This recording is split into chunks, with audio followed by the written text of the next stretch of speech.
하나님 말씀 로마서 4장 1절로 25절까지 말씀입니다. 찾으시면 아멘 하겠습니다. 천천히 같이 합독하겠습니다. 시작. 그런즉 육신으로 우리 조상인 아브라함이 무엇을 얻었다 하리요? 만일 아브라함이 행위로서 의롭다 하심을 받았으면 자랑할 것이 있으려니와 하나님 앞에서는 없느니라. 성경이 무엇을 말하느냐? 아브라함이 하나님을 믿음에 그것이 그에게 의로 여겨진 바 되었느니라.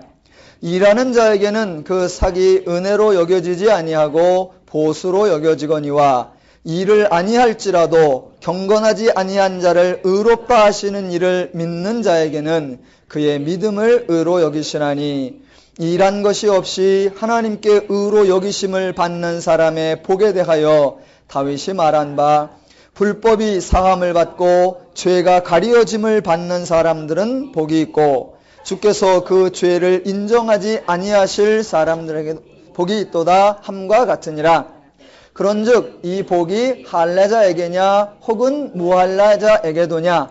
무릇 우리가 말하기를 아브라함에게는 그 믿음이 의로 여겨졌다 하노라. 그런즉 그것이 어떻게 여겨졌느냐? 할례시냐 무할례시냐? 할례시가 아니요 무할례시니라. 그가 할례의 표를 받은 것은 무할례시의 믿음으로 된 의를 인친 것이니 이는 무할례자로서 믿는 모든 자의 조상이 되어 그들도 의로 여기심을 얻게 하려 하심이라. 또한 할례자의 조상이 되었나니 곧 할례 받을 자에게뿐 아니라 우리 조상 아브라함이 무할례시에 가졌던 믿음의 좌치를 따르는 자들에게도 그러하니라. 아브라함이나 그 후손에게 세상의 상속자가 되리라고 하신 약속은 율법으로 말미암은 것이 아니요 오직 믿음의 의로 말미암은 것이니라. 만일 율법에 속한 자들이 상속자이면 믿음은 헛것이 되고 약속은 파기되었느니라. 율법은 진노를 이루기 하나니 율법이 없는 곳에는 범법도 없느니라. 그러므로 상속자가 되는 그것이 은혜에 속하기 위하여 믿음으로 되나니 이는 그 약속을 모든 후손에게 굳게 하려 하심이라. 율법에 속한 자에게 뿐만 아니라 아브라함의 믿음에 속한 자에게도 그러하니 아브라함은 우리 모든 사람의 조상이라. 기록된 바 내가 너를 많은 민족의 조상으로 세웠다 하심과 같으니 그가 믿은 바 하나님은 죽은 자를 살리시며 없는 것을 있는 것으로 부르시는 이시니라. 아브라함이 바랄 수 없는 중에 바라고 믿었으니 이는 내 후손이 이 같으리라 하신 말씀대로 많은 민족의 조상이 되게 하려 하심이라. 그가 100세나 되어 자기 몸이 죽은 것 같고 사라의 태가 죽은 것 같음을 알고도 믿음이 약하여지지 아니하고 믿음이 없어 하나님의 약속을 의심하지 않고 믿음으로 견고해져서 하나님께 영광을 돌리며 약속하신 그것을 또한 능히 이루실 줄을 확신하였으니 그러므로 그것이 그에게 의로 여겨졌느니라. 그에게 의로 여겨졌다 기록된 것은 아브라함만 위한 것이 아니요 의로 여기심을 받을 우리도 위함이니 곧 예수 우리 주를 죽은 자 가운데서 살리신 이를 믿는 자니라. 예수는 우리가 범죄한 것 때문에 내줌이 되고 또한 우리를 의롭다 하시기 위하여 살아나셨느니라. 아멘. 주중에 월드컵에 나갈 축구 국가대표가 선발되었습니다. 저희 교회가 창립된 게 2002년 월드컵을 지나고 바로 이어서 축구 얘기가 좀 잘 떠올랐습니다. 선수 중에서 제 개인적으로는 그래도 좀 좋아했던 선수가 있었는데 떨어졌습니다. 차두리였습니다. 여러 가지 왜 떨어졌나 이유가 많은데 한번 이런 이야기가 전해져 옵니다. 한 번은 차두리가 전반전에 아주 종횡무진하며 열심히 운동장을 뛰어다녔습니다. 그랬는데 후반전에 교체돼서 빠졌습니다. 왜 빠졌나 나중에 물어보니까 하프타임 때 감독이 차두리를 불러서 이렇게 말했답니다. 두리야, 축구는 달리기가 아니야. 사람이 무슨 일을 하든지 그 일의 정체성과 그 일을 하는 방법과 원리와 기준을 아는 것이 가장 중요합니다. 정체성에 대한 바른 이해가 없으면 모든 것이 헛된 것이 되어버리고 맙니다. 바른 이해 없이 그저 열심히 했다, 그저 최선을 다했다라는 것으로 모든 것을 덮어줄 수 있는 것이 아닙니다. 공부하는 학생은 만약 내일 시험을 본다고 하면 오늘 밤에 무조건 밤을 새워 공부하는 것이 중요한 것이 아니라 내일 무슨 과목을 시험 보나 아는 것이 더욱 중요합니다. 물론 많은 학생들은 내일 시험 보는 과목은 알지만 그날 밤에 공부를 안 해서 부모님들이 걱정입니다. 그래서 부모님들은 애가 공부만 하면 그저 대견해하고 좋아하십니다. 왜? 열심히 하니까. 그런데 늘 대견해하던 게 성적표 나오는 날 다 깨집니다. 분명히 열심히 하는 것 같았는데 성적이 왜 저렇게 나오나. 그러면서 옆집 엄마 보고 꼭 그렇게 말하죠. 우리 애는 열심히는 하는데 성적이 안 올라요. 머리가 좋아진다는 총명탕을 몇 접 다려 먹여도 아무 상관이 없습니다. 누린교회는 어떤 성도가 열심히 하는 것을 부러워하는 것이 아니라 참 걱정합니다. 왜냐하면 금방 탈이 나기 때문입니다. 어떤 사람이 열심히 하면 다른 사람의 하는 것이 성에 차지 않습니다. 모든 문제가 다른 사람이 나와 같이 하지 않기 때문이라고 생각을 합니다. 저는 여러분에게 간곡히 부탁을 드립니다. 제발 열심히 하지 마십시오. 대신 정확히 하시려고 하십시오. 기독교가 무엇인지, 하나님이 누구이신지, 교회가 뭐 하는 곳인지, 내가 성도가 되었다라고 하는 사실이 무엇인지 그것을 분별하는 것이 우선입니다. 요새 개그 프로그램에서 아주 재미난 멘트를 하는데 제 심장에 딱 와 닿아서 저도 한번 흉내를 내보겠습니다. 기독교가 기독교다워야 기독교지. 아주 저는 바른 말이라고 생각을 합니다. 로마서를 읽으시면서 로마서에 전개하는 구조를 잘 기억을 하셔야 합니다. 1장부터 3장까지 저희가 했습니다. 지금까지 단 한 번도 바울이 성도들에게 하나님의 명령이다, 하나님의 과업이다, 하나님의 일이다 그런 것들이 등장하지 않았습니다. 이렇게 하라 저렇게 하라 그런 말이 한 구절도 없습니다. 책망도 없고 꾸짖음도 없습니다. 제일 먼저 1장에 복음에 대한 정의가 소개되었습니다. 지금 이 편지는 로마에 있는 성도들에게 이미 복음을 듣고 복음을 알고 복음을 믿고 있는 사람들에게 쓴 편지입니다. 그런데 맨 처음에 그 복음을 다시 한번 정의 내립니다. 그리고 2장 3장에는 인간의 상태 즉 모두가 죄인이었다라는 사실을 말했습니다. 그들이 그것을 모를까요? 아니요. 그들은 이미 구원받은 성도들입니다. 그리고 로마 시대의 그 압박과 핍박 중에도 불구하고 하나님을 믿고 있는 사람들입니다. 그 사람들에게 다시 한번 너희들도 예전엔 죄인이었다라는 사실을 강력하게 강조하며 여러 차례 진술하고 있습니다. 그리고 본인들의 구원이 철저하게 하나님의 은혜로 되었다라는 것을 말하고 있습니다. 정확하지 않으면, 바르게 이해하지 않으면 모든 것은 잠시 지나 반드시 탈이 나게 돼 있습니다. 열심히 하는 것 이전에 가장 중요한 것은 정확하게 아는 것입니다. 요새 이제 영어가 많이 통용되면서 영어 잘하는 사람들이 많아졌습니다. 그러니까 더더욱 강조되는 것이 영어가 아니라 국어입니다. 이제 외국에서 오랫동안 살다가 국내에 들어와서 영어를 잘하는 사람들, 그런 사람들이 목표가 통역관이 되려고들 합니다. 그런데 외국에서 오래 살다 온 사람들은 통역관이 되는 비율이 적답니다. 반대로 국내에서 오래 살면서 영어를 할 줄 아는 사람들이 통역관이 되는 비율이 높답니다. 왜냐하면 국어에 대한 정확한 개념과 이해가 있어야 하기 때문입니다. 신앙생활을 바르게 누리기 위해서는 신앙의 개념, 기독교의 개념, 성경적 개념을 정확하게 이해해야 합니다. 오늘날 기독교에 대한 오해는 저는 모두가 교회가 만들어낸 자업자득이라고 생각을 합니다. 아직도 세상 사람들은 당연하고 성도들도 그 개념을 정확하게 이해하지 못하고 자신의 삶 속에 적용하지 못하는 것이 있는데 그것이 저는 죄라고 하는 개념과 은혜라고 하는 개념이라고 생각합니다. 구원받기 이전에 사람들, 저와 여러분 포함한 모두는 다 죄인이었습니다. 저와 여러분은 구원받은 성도입니다. 그렇지만 여전히 죄의 원리와 죄의 습관들이 아직도 남아있는 사람들입니다. 그래서 제가 늘 강조하는 말, 아직도 죄인을 몰라? 상대방이 죄인이라는 것을 알으라는 말입니다. 그러면 똑지 어떤 분은 이럽니다. 그렇게 죄인인 줄 알면은 그건 너무 삭막하다. 인간성이 너무 기대할 게 없다. 바랄 게 없다. 너무 냉정하다. 그래서 살기가 힘들다. 아니요. 인간이 죄인인 줄 알면 그때 세상을 제대로 바르게 살 수 있습니다. 인간이 죄인인 줄 알면 인생을 살기가 무지하게 편해지고 모든 문제들은 대부분 해결이 됩니다. 자, 어떤 사람이 오해를 합니다. 어떤 사람이 나에 대해 오해를 한다. 그거 당연합니다. 사람들은 누군가에 대하여 이해를 하는 것보다 오해하기가 훨씬 쉽습니다. 그래서 누군가 나를 오해하면 당황하거나 실망하지 말고 당연하게 느끼면 됩니다. 아직도 죄인을 몰라. 죄인은 그런 거야.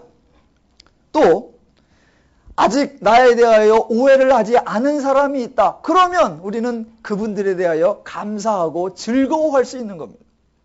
죄인을 알면요. 주일날 오전 11시가 됐는데 성도들이 안 와. 성도들이나 돼가지고 시간도 안 지키고 이렇게 늦게 오고 게다가 안 와. 이런 화나는 게 없습니다. 죄인인 줄 알면 아니 주일날 교회를 다 오셨네. 그것도 시간 전에 오셨네. 감격하며 즐거워하며 감사할 수 있습니다. 저는 누린교회 모든 분들에게 정말로 감사를 드립니다. 제가 늘 광고 시간에 여러 가지 모양으로 애써주시는 모든 분들께 감사드립니다. 그러는데 사실 더 감사를 드리는 건 누린교회를 다녀주시는 분들에 대하여 정말로 감사합니다. 예, 고맙습니다. 죄인을 알면 훨씬 더 감사가 넘쳐나고 즐거움이 넘쳐나고 감격이 느껴집니다. 죄인을 모르기 때문에 다 문제들이 발생합니다. 다른 사람이 나와 같기를 기대하십니까? 그런 기대는 아예 버리십시오. 죄인을 알면 다른 사람이 나와 같기를, 다른 사람이 나처럼 행해주기를 기대하지 않습니다. 바라지 않습니다. 나하고 다른 것을 당연하게 여겨줍니다. 그런데 이런 것들을 다 언제 깨닫느냐? 더 이상 어찌 볼 수 없을 때 그때서 사람들은 깨닫습니다. 그러나 그때는 이미 늦은 것입니다. 세상은 미리 아셔야 합니다. 살면서 배우면 늦습니다. 알고 살아야 그래야 제대로 삽니다. 제가 세상에서 일반적으로 통용되는 말들을 교회적 개념으로 여러 차례 바꾸어 본 적이 있습니다. 그 중에 오늘 또 하나 예를 드리면 세상에 이런 말이 있습니다. 젊어 고생은 사서도 한다. 동의하십니까? 예, 저는 아닙니다. 젊어 고생을 사서도 한다? 미쳤습니까? 뭐하러 그렇게 합니까? 젊어 고생을 사서도 한다는 건 아마도 젊었을 때 고생을 해봐야 여러 어려움을 겪어봐야 소중한 것, 귀한 것, 값진 것을 안다. 그런 것일 겁니다. 그런데 그것을 고생을 해보고 알면 그건 가장 미련한 것이고 가장 바보 같은 것입니다. 고생해보기 이전에 미리 알아야 합니다. 젊어 고생을 해봐야 세상의 어려움을 안다고요? 아니요. 미리 알아야죠. 세상살이를 해봐야 세상에 믿을 놈 없다는 사실을 알 수가 있다고요? 아니요. 미리 알아야죠. 성경을 통해 벌써 알아야죠. 세상에 믿을 사람? 없습니다. 왜? 죄인이니까. 죄인이니까. 너무나 간단해요. 그걸 뭘 젊어 고생을 사서 해가면서 돈 들여가면서 배워요. 세상의 교훈이라고 덕담이라고 하는 말들은 인간들이 오랜 경험을 통해 축적된 산 증거입니다. 그런데 그 경험이라는 것이, 그 진리라는 것이 죄인들의 사고발상에서 나온 죄인들의 원리이기 때문에 성경적 원리에 비추어 볼 때 다 어리석은 것이요 미련한 것입니다. 가끔 이 성경의 가르침을 일상과는 무관한 어떤 종교적 또는 내세적인 것이라고 생각하는 분들이 많습니다. 그렇지 않습니다. 세상엔 참으로 배울 것이 많고 세상에 참 할 일이 많다. 그걸 배워야 되고 그것을 해야 하기 때문에 교회 나올 시간이 없고 성경 배울 시간이 없다라고 생각을 하십니다. 그렇지 않습니다. 정반대입니다. 세상에서 다 배워보십시오. 세상에서 모든 노력을 다 해보십시오. 누린교회 특징 중에 하나, 강요가 없다는 것입니다. 예, 기다리고 있겠습니다. 다 배워보시고 다 해보십시오. 그래도 안 되시면 오십시오. 어디든지 다 가보십시오. 다 노력해 보십시오. 되나? 안 되면 오십시오. 기독교에는 하나님이 계십니다. 그 하나님이 세상을 만드신 분이요, 세상을 주관하시는 분이요, 세상을 섭리하시는 분이십니다. 그 하나님의 원리가 바로 성경입니다. 세상 지혜로는 성경을 알 수가 없습니다. 그러나 성경의 지혜로는 세상을 알 수가 있습니다. 인간의 지혜로는 하나님을 알 수가 없습니다. 그러나 하나님의 지혜로는 인간을 알 수 있고, 세상을 알 수 있고, 가정도 알 수 있고, 인간 간의 관계도 알 수 있고, 인간의 심리도 다 알 수 있습니다. 왜? 성경이 하나님께서 인간을 지으시고 운영하시고 다스리시는 그 하나님의 지혜이기 때문입니다. 젊어서 고생을 사서할 필요가 없습니다. 성경을 통하여 빨리 배우시고 그 사서할 비용을 교회에 내시기 바랍니다. 인간이 죄인이라는 것을 분명하게 인식해야만 기독교의 또 하나의 개념, 은혜라는 것을 이해할 수가 있습니다. 은혜라는 것은 절대로 내가 받아낼 수 있는 것이 아니며 또한 갚을 수 있는 것도 아닙니다. 은혜는 말 그대로 은혜이어서 황공하게 받는 것입니다. 그리고 잘 쓰면 되는 것입니다. 은혜를 받았다는 사실에는 자랑이 있을 수 없고 오직 감격과 기쁨만이 넘쳐나는 것입니다. 로마서 1장부터 3장 18절까지 인간이 죄인이라는 사실을 강력하게 선포했습니다. 그리고 난 후 하나님의 은혜를 더욱 강력하게 선포했습니다. 하나님은 인간이 죄인이라는 것을 아십니다. 그래서 인간이 하나님을 부인해도 화내지 않습니다. 인간이 하나님을 저주해도 징계하지 않습니다. 인간이 하나님과 원수되어도 책망하지 않습니다. 왜? 인간이 죄인이라는 것을 아시니까. 그 인간이 죄를 지어도 하나님은 징계와 저주와 심판하지 않습니다. 왜? 그것으로 고쳐낼 수 있는 것이 아니니까. 그래서 하나님은 죄인된 인간에게 필요한 것이 은혜라는 것을 아시기 때문에 은혜를 주십니다. 하나님이 죄인에게 은혜를 주시는 것, 그게 공의입니다. 세상의 공의하고 다릅니다. 세상은 잘한 자에게 상 주고 못한 자에게 벌 주는 거, 그게 세상 공의예요. 그래서 세상엔 부익부 빈익빈이 계속됩니다. 그런데 하나님은 잘하는 자는 잘하니까 됐고 못하니까 은혜가 필요하고 복이 필요하여 은혜를 주시고 복을 주시는 것, 이게 하나님의 공의입니다.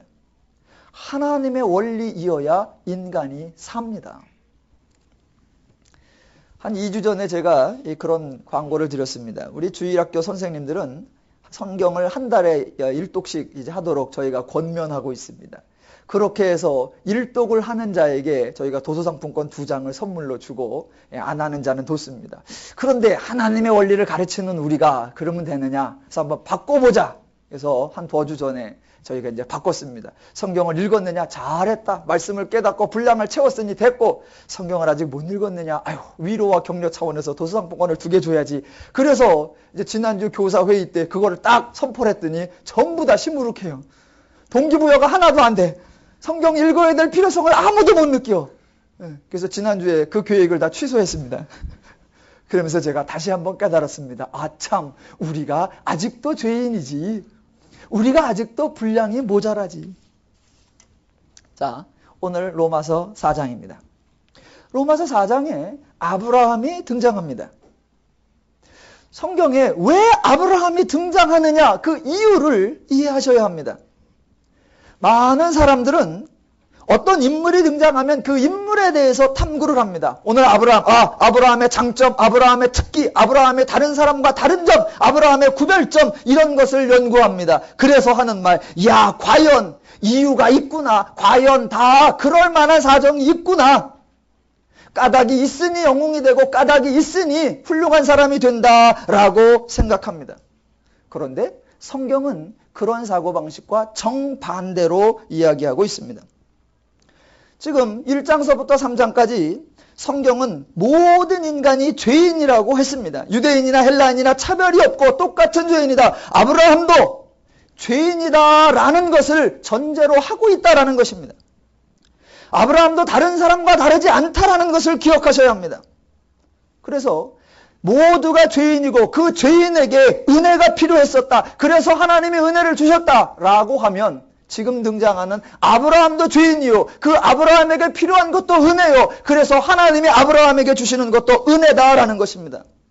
지금 4장에서 아브라함이 등장하는 이유는 아브라함도 하나님의 은혜가 필요했던 사람이고 그래서 하나님이 아브라함에게 은혜를 주셨다라는 걸 강조하기 위해서입니다.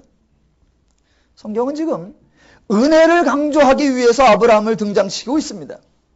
행위로 의롭다 하심을 얻을 육체가 없고 오직 하나님을 강조하고 하나님의 은혜 주심을 강조하기 위해서 아브라함을 등장시킨다는 것입니다. 아브라함이 나오지만 아브라함 얘기를 하려고 하는 게 아니라 아브라함을 대해주시는, 아브라함을 다루시는 하나님을 이야기하려고 있다는 것입니다. 그래서 4장 1절이 이렇게 나옵니다. 읽어보겠습니다. 그런즉 육신으로 우리 조상인 아브라함이 무엇을 얻었다 하리요? 질문이 뭐냐면 무엇을 얻었다 하리요입니다. 만약 다른 사람들이 하는 것처럼 아브라함의 행위를 강조하거나 아브라함을 강조하려고 하면 아브라함이 무엇을 행하였다 하리요라고 해야 합니다. 그래서 아브라함의 행위를 강조하려면 아브라함이 단을 쌓은 이야기, 아브라함이 기도했다는 이야기, 아브라함이 충성했다는 이야기, 아브라함이 아들을 바쳤다는 이야기, 아브라함이 11조를 했다는 이야기, 아브라함의 인내, 충성, 헌신 이런 얘기가 계속 나와야 합니다. 그리고 아브라함이 그렇게 하나님께 충성했더니 하나님께서 복을 주셨더라라고 말할 수 있을 것입니다. 아브라함이 그렇게 하나님께 충성하여 복을 받았듯이 우리도 아브라함처럼 행하여 복을 받자라고 말할 수 있을 것입니다. 그러나 본문은 절대로 그렇게 말하고 있지 않다는 것입니다. 본문을 잘 이해해야 됩니다. 설교가 설교다워야 설교지. 지금 본문은 아브라함의 행한 것을 말하려고 하는 것이 아니라 아브라함이 받은 것을 말하고 있다는 것입니다. 아브라함은 행한 것이 아니라 받은 것입니다. 사람들은 꼭 이렇게 묻습니다. 아브라함이 복을 받았다. 그러면 모든 관심이 아브라함에게 집중되어 있습니다. 어떻게 해서 받았대? 얼마나 해서 받았대? 무엇을 해서 받았대? 제가 정답을 알려드리겠습니다. 예, 아브라함이 은혜를 받았습니다. 복을 받았습니다. 어떻게 해서 받았대? 그냥. 아브라함이 하나님의 은혜를 받았대. 어떻게 해서 받았대? 정답, 졸지에. 아브라함이 무엇을 해서 받았대? 정답, 아브라함 자기도 모른대요. 이렇게 말하면 또 너무 불경건하니까 제가 좀 경건하게 종교적으로 말해보겠습니다. 예, 아브라함이 하나님께 은혜를 받았습니다. 정답이 나왔네. 아브라함이 하나님께 복을 받았습니다. 어떻게 해요? 은혜로. 성경은 인간이 행한 일을 말하는 것이 아니라 하나님이 행하신 것을 말하는 것입니다. 성경은 인간이 하나님께 무엇을 드렸는가를 말하는 것이 아니라 하나님이 인간에게 무엇을 주셨고 반대로 인간이 하나님께 무엇을 받았는가 그것을 말하고 있는 것입니다. 그래서 당연하게 등장하는 게 2절입니다. 만일 아브라함이 행위로서 의롭다 하심을 받았으면 자랑할 것이 있으려니와 하나님 앞에서는 없느니라. 예, 성경이 선언합니다. 아브라함이 행위로 얻지 않았다. 그래서 아브라함은 자랑할 것이 없다. 예, 아브라함은 아무것도 행한 것이 없습니다. 더 심하게 우리는 아브라함에게서 배울 것이 없습니다. 우리가 아브라함처럼 행하자라고 따라야 할 모범이 없습니다.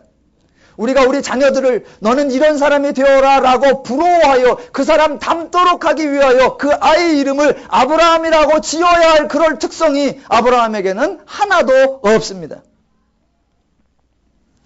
인간의 행위에 따라 복주는 그런 기독교 없습니다. 성경은 지금 아브라함을 말하지 않고 하나님을 말하고 있습니다. 아브라함은 죄인이고 아브라함은 아무것도 하지 않았습니다. 그런 아브라함에게 하나님이 은혜를 주셨다. 하나님은 아무것도 하지 않은 죄인에게 복을 주셨다. 하나님이 인간에게 은혜를 주시고 복을 주셨다라는 것입니다. 4절로 가봅시다. 똑같이 나옵니다. 일하는 자에게는 그 삭시 은혜로 여겨지지 아니하고 보수로 여겨지거니와. 예, 성경은 언제나 당연한 말을 합니다. 많은 사람들이 오해합니다. 세상에는 말이 되는데 교회 들어오면 말이 안 된다고 생각합니다. 아니요, 정반대예요. 성경은 말이 되는데 세상은 말이 안 됩니다. 일하고 받으면 그건 정당한 보수이지 은혜로 여기지 않습니다. 예, 맞아요. 성경이 그 말을 하는 거예요. 인간이 하나님을 위하여 희생하고 헌신하고 충성하고 그래서 은혜를 받으면 그건 은혜가 아니라 정당한 대가이다. 그래서 강단에서 설교하기를 하나님께 은혜 받기 위하여 충성하자, 열심을 내자, 은혜 받을 짓을 하자, 심는 자가 받는다라고 말하는 거 다 사기입니다. 다 진리를 왜곡하는 것입니다. 다 성경의 가르침을 변질시키는 것입니다. 복음은 복음이어야 합니다. 복은 복이어야 하고 은혜는 은혜여야 합니다. 복음이 복음다워야 복음인 것입니다. 다시 읽습니다. 4절. 일하는 자에게는 그 삭시 은혜로 여기지지 아니하고 보수로 여겨지거니와. 예. 일하는 자에게 주어지면 그것은 은혜가 아닙니다. 성경은 반드시 말합니다. 아브라함은 아무것도 안 했다. 인간은 죄인이라 아무것도 행하지 않았다. 그런데 하나님이 은혜를 주셨다. 어떤 일을 하다가 이 신앙생활을 포함하여 이 일을 하다가 사람들이 지칩니다.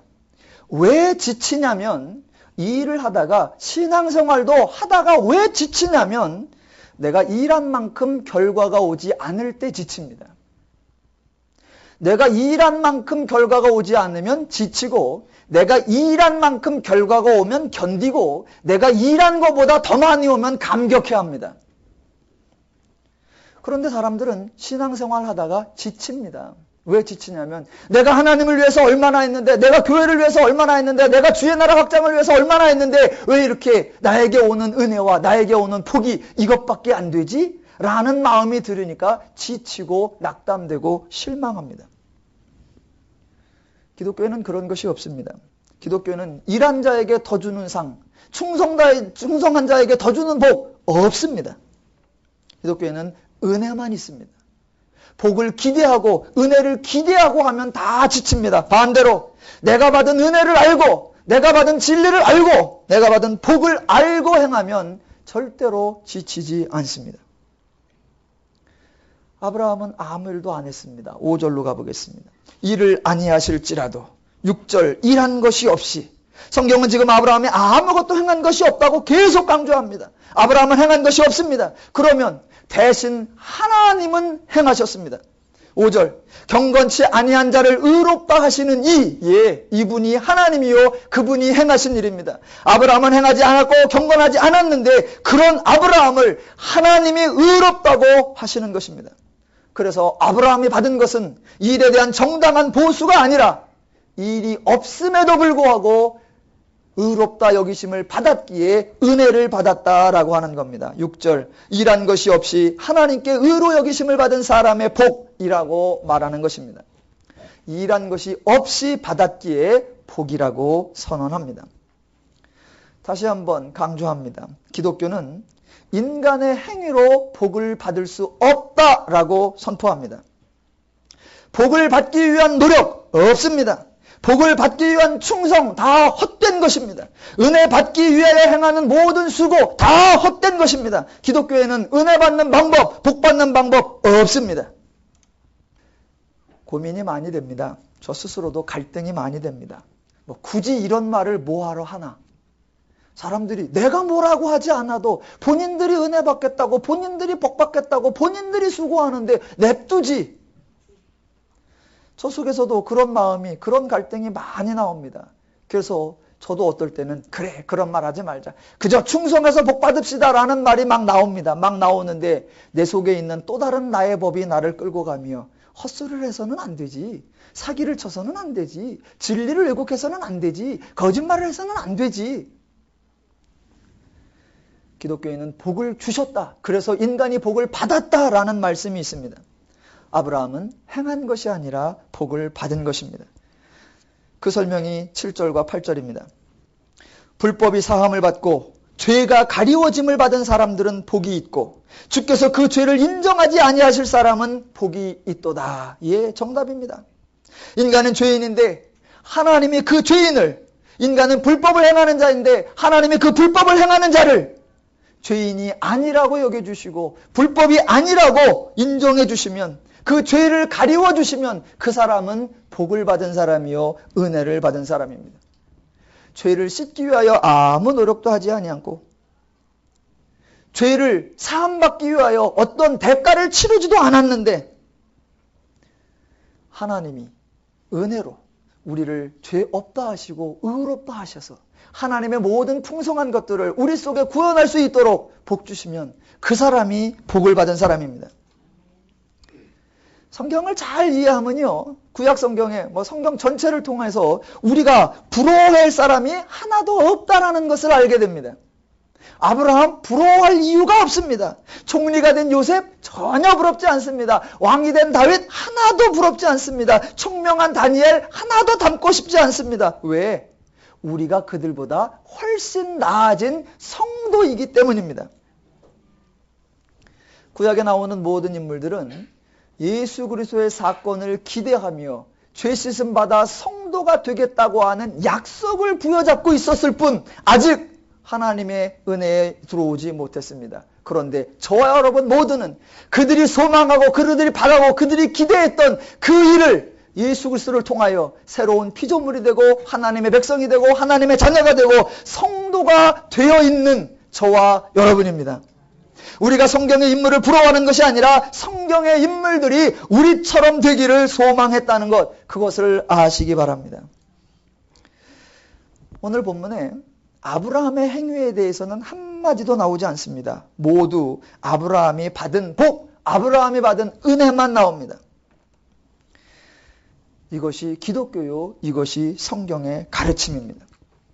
저와 여러분은 은혜와 복을 사모하며 갈망하며 기다리는 자가 아니라 은혜로 복을 받았다라는 사실을 세상에 증거하는 자요, 선포하는 자들입니다. 성경이 한 가지를 더 강조합니다. 아브라함이 행위로서 구원을 받지 않았다. 그리고 더 나아가 비록 아브라함이 그의 어떤 행위는 아닐지라도 혹시 아브라함이 가지고 있던 자격과 조건과 어떤 소속과 신분 그런 것에 의하여 복은 받을 것이 아닐까? 아니다라고 말합니다. 자, 그 표현이 성경에는 의로 여기셨다라고 등장하는 겁니다. 3절 이것이 저에게 의로 여기심 받으었느니라. 5절 그의 믿음을 의로 여기시나니. 6절 하나님께 의로 여기심을 받는 사람은 행복. 9절 의로 여기셨다 하노라입니다. 거기에 그렇게 의로 여기심을 받을 때에 행동도 아니고 자격도 아니라는 것이 10절. 그런즉 그것이 어떻게 여겨졌느냐? 할례시냐 무할례시냐? 할례시가 아니요 무할례시니라. 예, 할례를 받았다라고 하는 자격이 있어서 아니요. 율법을 가졌다라고 하는 특권이 있어서 아니요. 선택받은 민족이라고 하는 그런 소속감이 있어서 아니요. 그 모든 것에 상관없이 일방적으로 하나님의 은혜로 복을 받았고 의로 여기심을 받았다라고 말하는 것입니다. 물론 아브라함은 할례를 받았습니다. 예, 중요한 건 할례를 언제 받았냐라는 겁니다. 할례를 받은 후에 하나님의 은혜를 받았느냐? 아니요. 은혜를 받은 사람이 할례를 받았다라는 것입니다. 하나님께 부름을 받은 후에, 하나님께 의로 여기심을 받은 후에, 하나님께 복을 받은 후에, 하나님께 은혜를 받은 후에 할례를 받았습니다. 기독교에는 복을 받기 위한 조건이란 존재하지 않고 복을 받았다라고 하는 증거만 존재합니다. 오늘날 많은 사람들이 오해합니다. 여러분, 성도가 가지고 있는 것은 복을 받을 수 있는 자격이 아니라 복을 받았다라고 하는 증표입니다. 자, 신학으로 넘어와서 이 성령에 대해서 많은 논란들이 많습니다. 성령 충만하면 복을 받는다? 아니요. 잘 보세요. 성령 충만하면 성령을 받으면 복을 받는 게 아니라 복을 받은 사람이 가지고 있는 게 성령입니다. 사도행전에 보니까 예수님께서 또는 하나님께서 자 이제 복을 주려고 한다. 성령 받은 자는 다 나와라. 그래서 복을 주는 것이 아니라 하나님께 은혜 받은 자, 하나님의 사람 된 자, 하나님의 백성 된 자, 그 하나님의 사람들에게 하나님의 성령이 임하는 것을 볼 수 있습니다. 성령은 조건으로 주어지는 것이 아니라 증표로 주어지는 것입니다. 복을 받으려면 성령 충만해야 된다고요? 아니요. 성령 충만해도 복 못 받습니다. 왜냐하면 복을 받아서 복을 받았기 때문에 성령 충만해졌는데 다른 무슨 복이 또 있단 말입니까? 정확하게 말하면 복을 못 받는다는 것이 아니라 받을 복이 없다는 것입니다. 이걸 다시 한번 정확하게 말하면 받을 복이 없다라는 것이 아니라 이미 다 받으셨다는 겁니다. 복을 다 받으신 분 아멘 하시겠습니다. 더 이상 받을 게 없을 정도로 충분합니다. 믿으시는 분 아멘 하시기 바랍니다. 다음 주에 교회 안 나올 분 많겠네. 지금 아브라함은 행위, 어떻게 하나님께 복을 받을 수 있는 행동을 했는가, 그 행위의 대표자로 등장하는 것이 아니라 아무 일도 안 했는데 아무것도 행한 것이 없는데도 복을 받은 사람, 그 사람의 대표로 등장합니다. 그리고 그 아브라함의 후손으로 저와 여러분이 등장하는 겁니다. 아브라함이 아무 일도 안 했는데 은혜를 받은 것처럼 저와 여러분도 아무 일도 안 했는데 은혜를 받아 오늘 이 자리에까지 나와 있는 것입니다. 우리가 아무 일도 안 했다. 그러면 세상에 아무 일도 없었는 줄 알아요? 아니요. 성경은 우리가 아무 일도 안 했을 뿐이지 누군가 일을 했습니다. 그 누군가가 누구시냐면 하나님이십니다. 내가 일을 안 했을 뿐이지, 내가 수고를 안 했을 뿐이지, 하나님은 수고하시고 하나님은 일하시고 하나님은 역사하셨습니다. 기독교에는 하나님이 계십니다. 그런데요, 사람들은 기독교에 하나님이 계시다고 하면 아멘을 해. 어떻게? 계셔. 예, 하나님은 살아계십니다. 살아계시지. 아니요. 그렇게 살아계시는 게 아니라 그 하나님이 인간을 구원하실 계획을 세우시고 그 인간을 위해 예수 그리스도를 보내시고 십자가에 죽게 하시고 죽은 그를 하나님께서 살려내시고 그 살려낸 것을 오늘 성도들에게 적용되어 우리가 성도가 되도록 하나님께서 역사하십니다. 그리고 그 하나님이 지금도 성도가 죄에게 지지 않도록, 죄가 성도를 해하지 못하도록 지키시고 섭리하시고 보호하시고 인도하시고 책임지고 계십니다. 그래서 4장에도 아브라함과 하나님 얘기를 쭉 끌고 나오다가 맨 마지막 절에 가보면 예수 얘기가 나와야 하는 것입니다. 우리가 아무 일도 안 했다. 그래서 세상은 아무 일도 없는데 하나님이 그냥 그저 나는 내가 맘먹기 나름이야. 너 죄 없어. 그냥 너 용서해. 그러는 분이 아니라는 겁니다. 우리를 그렇게 만들어주기 위하여 하나님이 대가를 지불하시고 하나님이 수고하시고 하나님이 죽으시는 우리를 위한 하나님의 사랑이 얼마나 소중하며 우리가 성도 되었다는 사실이 얼마나 놀랄 만한 것이냐는 것을 다시 한번 확인해 주고 있는 겁니다. 우리가 행하지 않았습니다. 하나님께서 하셨습니다. 그래서 우리는 자랑하지 않고 교만하지 않고 우리 얘기를 하는 게 아니라 늘 예수 얘기를 하고 하나님 얘기를 하는 겁니다. 기독교에는 인간의 행위를 말하지 않습니다. 그래서 교회에서 성도는 자랑하지 않는 것입니다. 기독교에는 자랑이라는 게 없습니다. 인간을 드러내는 것이 없습니다. 자랑하는 것이 아니라 누누이 말씀드린 바 아예 자랑이라는 것이 있을 수가 없습니다. 그래서 동시에 겸손이라는 것도 없습니다. 왜? 자랑할 것이 있는데 자랑하지 않으면 겸손인데 원래 자랑할 것이 없기 때문에 겸손이란 없는 것입니다. 가끔 또 이렇게 말합니다. 아니 인간이 사는 게 말이야 저 잘난 멋에 사는데 남들에게 자랑하고 좀 뻐기는 맛에 사는데 자랑 안 하면 무슨 맛으로 사냐? 무슨 재미로 사냐? 예, 재미있는 거 있습니다. 자랑할 것이 없음에도 불구하고 하나님의 자녀가 되어 행복을 누리고 있다라고 하는 감격, 그 감격은 자랑거리에 비교할 수 없습니다. 그런 감격을 누리시고 계십니까? 본인이 자랑할 게 없다라는 것을 알면은요, 여러분, 인간의 모든 문제가 다 해결이 됩니다. 본인이 자랑할 게 없다고 고백하는 사람은 상대방이 나를 알아주기를 기대하지 않고 상대방이 나를 안 알아준다라는 것에 서운해하지 않습니다. 상대방이 나를 알아주기를 기대하지 마십시오. 제발 부탁드립니다. 내가 무엇인가를 행할 때 내가 행하는 것을 알아주어야 할 사람은 다른 사람이 아니라 그냥 나 자신이에요.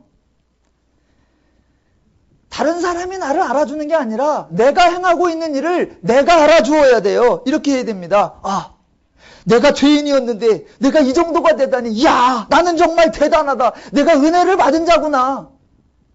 내가 주일에 교회 나오고, 야, 이 아침에 이렇게 나와 있을 사람이 아닌데, 그래도 내가 주일이면 의뢰 당연하게 교회에 와 있구나. 야, 내가 하나님의 사람이 되었구나. 야, 내가 성도구나. 그걸 누가 알아줘야 돼요? 본인이 알아줘야 됩니다. 야, 누가 말이야, 나 기도시키면 그 한 달 동안 교회 안 나와. 그런데 나 기도시킨 날 내가 교회를 나왔다. 이야, 내가 믿음이 이렇게 컸구나. 내가 주 안에서 그래도 자라나고 있군, 꿈나무구나. 그걸 본인이 기뻐하고 본인이 즐거워해야 합니다. 다른 사람은 아무도 알아주지 않습니다. 내가 이렇게 나왔는데 오늘 목사가 내가 나온 걸 알고 있을까? 한쪽 구퉁이에 앉아 있어갖고 내가 있는 걸 보았을까? 예, 안 보입니다. 안 보여요. 목사가 알기는 아나. 오늘 내가 지금 여기 나오는데 얼마나 일이 많았는데 지금 어디도 가야 되고 어디도 가야 되고 어디 가면 좋은 게 있는데 그거 다 포기하고 내가 지금 그 결단을 해서 오늘 이 자리에 나와 있는데 목사가 내 이 심정 알기나 아나? 몰라요. 모릅니다. 실제로 몰라요. 아무도 안 알아줍니다. 본인 스스로 알아야 됩니다. 내가 왔구나. 내가 하나님 전에 왔구나. 내가 하나님 말씀을 듣는구나. 스스로. 자신을 누가 알아줘야 되느냐? 자신밖에는 알아줄 사람이 없습니다. 그게 기독교가 자랑하지 않는 거며 헛된 기대를 하지 않는 겁니다. 그러면 실망하거나 시험 들거나 좌절함이 없습니다. 자, 인간의 행위로 구원받지 않고 은혜로 받았다라는 것, 그것을 아는 것이 우리 신앙생활에 적용해야 많은 문제들을 없앨 수가 있습니다. 또 하나, 기독교에는 일이 없다는 것입니다. 한 가지 더 확인해 보겠습니다. 오늘 하나님이 아브라함을 불렀다 그랬습니다. 왜 불렀어요? 아브라함을 불러서 뭐 하시게요? 아브라함을 불러서 뭐 시키시려고요? 아브라함을 통해서 하나님이 뭐 얻으시려고요? 하나님이 아브라함을 의롭다 여기신 이유가 뭐예요? 헌신하라고요? 충성하라고요? 재산을 바치라고요? 아들을 바치라고요? 아니요. 그런 거 없습니다. 사람들이 왜 갈등이 생기는 줄 아십니까? 무슨 일을 하려고 하기 때문입니다. 그 일을 하려고 할 때 내가 중요시 여기는 것과 다른 사람의 중요시 여기는 게 다르기 때문에 갈등이 생기고 싸움이 생깁니다. 그 목적을 없애십시오. 기독교에는 해야 할 일, 과업, 목적이란 없습니다. 기독교는 본인이 하나님의 원리대로 사는 거예요. 로마서에는 나오지 않지만 창세기에 보면 하나님이 아브라함을 부르신 목적이 나옵니다. 창세기 18장에 가보면 18장 19절에 이렇게 나옵니다. 내가 그로 그 자식과 건속에게 명하여 여호와의 도를 지켜 공의와 정의를 행하게 하려고 그를 택하였나니. 예, 하나님께서 아브라함을 택하신 이유는 어떤 일을 위해서가 아니라 공의와 정의, 즉 하나님의 원리, 하나님의 원칙, 하나님의 방법, 하나님의 기준, 하나님의 가치로 살게 하려고 했다는 것입니다. 왜? 그래야 인간이 행복하니까. 하나님이 인간에게 무엇을 행하라? 없습니다. 하나님이 어떻게 이렇게 행하라? 없습니다. 무엇을 하든지 어떻게 하든지 하십시오. 할 수 있는 대로 하고 좋은 거 하십시오. 단 하나님의 원리로. 자신의 삶을 하나님의 원리로 사는 것, 그것이 신앙생활 가장 잘하는 것입니다. 누린교회는 어떤 분이 1년 52주를 한 번도 안 빠지고 교회를 잘 나왔다. 그러면 상을 주고 격려해 주는 게 아니라 걱정합니다. 사회생활을 저렇게 해서 되나? 일가 친척도 없는 고아인가? 어떤 젊은이가 한 번도 안 빠지고 새벽 예배를 나오면 저 사람은 왕따구나. 사회에서 소외된 자이구나. 막 걱정이 심히 돼요. 그런 게 신앙생활 잘하는 게 아니에요. 하나님의 원리로 공과 의를 행하며 사는 것. 그래서 미가서 6장 8절에도 이렇게 나옵니다. 사람아, 주께서 선한 것이 무엇인 것을 내게 보이셨나니 여호와께서 내게 구하는 것은 오직 정의를 행하며 인자를 사랑하며 겸손하게 내 하나님과 함께 행하는 것이 아니냐. 또 아모스 5장 24절에도 예언자가 성도들에게 요구하는 것이 오직 정의를 물같이 공의를 마르지 않는 강같이 흐르게 할지어다. 하나님이 아브라함을 불러서 시킨 거 없어요. 너 하나님의 원리대로 살아. 그래야 너 행복해. 오늘날 교회들이요. 내가 하나님의 원리대로 산다. 내가 하나님의 방법과 하나님의 가치대로 산다. 그러면 교회 안에 다툼과 갈등과 분열과 싸움과 갈라짐이 없습니다. 그런데 하나님의 원리를 적용하는 것 말고 엉뚱한 일들이 늘 우선시되어 여러 가지 문제가 나옵니다. 저희 교회 가능한 한 여러 행사를 하지 않으려고 합니다. 그런데 뭐 한두 개 하는 것 가지고도 여러 가지 또 의견들이 날 수 있습니다. 그래서 저와 여러분들이 이러한 은혜로 하나님의 역사를 받고 또 하나님의 부르신 목적에 합당하게 살아가기 위한 우리의 몇 가지 원칙을 좀 확인하겠습니다. 교회 행사가 있다 그러면 저와 여러분이 다 같이 노력해야 되는 거, 절대로 돈을 목적으로 하면 안 된다는 것입니다. 어떤 행사를 한다. 그래서 그 행사를 통해서 돈을 모으고 그 돈을 모아서 선교를 하고 그 돈을 모아서 하나님의 일을 한다. 아니요. 아예 그런 생각을 버리십시오. 누림교회 자판기가 있습니다. 자판기 누림교회 무료입니다. 공짜입니다. 그냥 가서 드시면 돼요. 커피 나오고 코코아 나오고 율무차 율무차인가? 나옵니다. 공짜예요. 그거를 자판기에다가 100원씩 200원씩 넣어서 그거를 모으자. 기금을 모아서 그래도 1년 모으면 그래도 누구라도 장학금 줄 수 있고 누구라도 모아서 선교할 수 있다. 아니요. 그런 생각 빼십시오. 교회는 돈을 모으는 곳이 아닙니다. 그런 생각들이 다 변질됩니다. 저희 행사가 워낙 적으니까 얼마 전에 저희가 누림 나눔 가게를 했습니다. 누림 나눔 가게에 주관하시는 분과 동참하시는 모든 분들에게 제가 미리 높아심 때문에 미리 말씀을 드립니다. 누림 나눔 가게는 집에 있는데 안 쓰는 것, 나한텐 소중한데 안 써서 다른 사람에게 쓰면 소중할 것, 그것들을 서로 나누는 것입니다. 그 이외에는 목적을 가지면 안 됩니다. 이거를 팔아서 성도들에게 돈을 모아서 이걸로 주방의 용품을 사고 교회에 무슨 비품을 사고, 아니요. 그런 생각을 갖지 마십시오. 그런 다른 목적이 생기는 그 순간부터 불편해지고 목적이 변질되어 버립니다. 지난번 할 때 오뎅이 나오고 떡볶이가 나왔습니다. 전 찬성입니다. 그런데 조심하십시오. 왜 오뎅이 나왔는가? 그날 주의 만찬을 하니까 떡이 나왔다. 떡이 나오니까 목이 텁텁하다. 그래서 뭔가 마실 게 있어야 되겠다. 그래서 오뎅이 나와야 됩니다. 그래야지. 가만 있어보자. 싼 값의 이윤을 많이 남길 수 있는 게 뭘까? 오뎅. 이러면 안 됩니다. 그날 떡볶이가 나왔습니다. 왜 떡볶이가 나왔느냐? 가만 있어봐. 그날 주일에 식사가 없으니까 혹시 먼 길 가시고 바쁘신 분, 또 우리 학생들은 먹을 데가 없는데 배가 고프잖아. 밥도 안 주니까. 그러면 떡볶이라도 간단하게 요기를 할 수 있도록 그런 마음에서 떡볶이가 나와야지. 그렇지. 이거를 갖다가 확 팔아가지고 요번 달에는 얼마를 걷어서? 아니요. 그게 다 망치는 겁니다. 처음엔 순수하다가 우리네 일들이 늘 그렇게 갑니다. 그런 목적을 다 버리십시오. 또 교회 행사하면 그 행사가 늘 부흥을 목적으로 합니다. 아니요.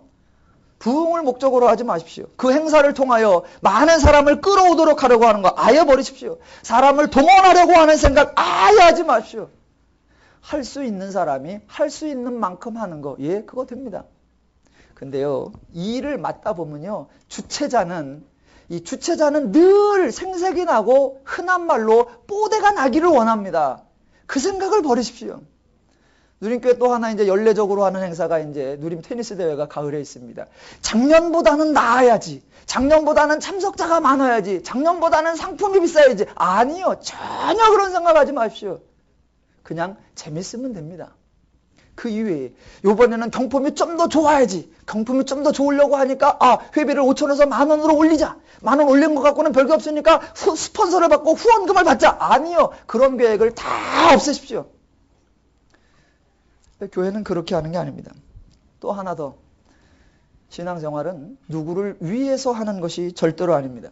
첫째, 하나님을 위하지 마십시오. 인간은 하나님을 위할 수 없습니다. 내가 하나님을 위한다는 거 엄청난 교만을 만들어냅니다. 둘째, 교회를 위하지 마십시오. 성도는 교회를 위해 수고하고 헌신된 충성된 일꾼이 아닙니다. 성도는 도리어 교회에서 위로받으며 교회에 의해 성도가 세워지고 자라나는 자이어야 합니다. 교회를 위해서 하지 마십시오. 셋째, 목사를 위해서 하지 마십시오. 세상에 못 믿을 놈이 목사입니다.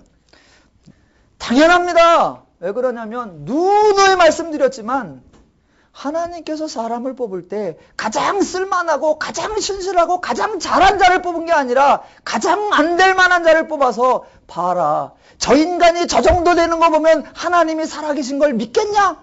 그렇게 뽑아놓은 사람이기 때문에 믿을 게 없습니다. 믿을 게 없어요. 목사가 변했다고요? 당연합니다. 당연합니다. 그렇게 여기십시오. 네 번째, 다른 사람을 위해서 하지 마십시오.